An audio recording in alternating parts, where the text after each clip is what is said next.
Hi అండి. అందరూ ఎలా ఉన్నారు?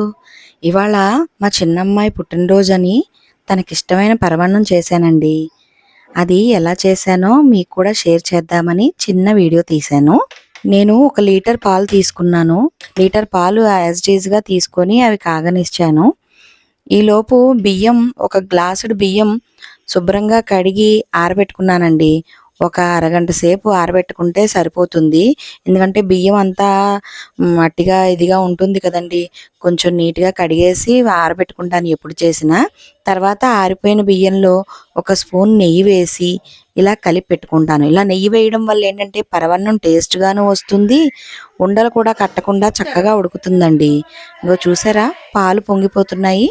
ఇప్పుడు మనం నెయ్యి కలిపి పెట్టుకున్న బియ్యాన్ని వేసి 1, 2 సార్లు కలుపుకొని బియ్యం ఉడికే వరకు దగ్గరుండి చూసుకుంటూ ఉండాలండి. చక్కగా ఉడికిపోతుంది. పాలల్లోనే బియ్యం ఉడికితే చాలా టేస్టీగా ఉంటుందండి. చాలామంది ఏంటంటే వాటర్‌తో ఉడికించి తర్వాత పాలు పోసి కలుపుకుంటారు. కానీ మేము అలా కాకుండా అచ్చంగా పాలతోటే ఉడికించి చేసుకుంటాం. ఈ పరమాన్నం ఏంటంటే చాలా క్రీమీగా, టేస్టీగా చాలా బావుంటుంది.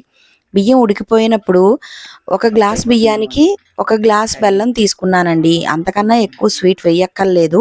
మాకైతే సరిపోతుంది. ఇంక వెయ్యక్కర్లేదు కూడా, అవసరం కూడా పడదు.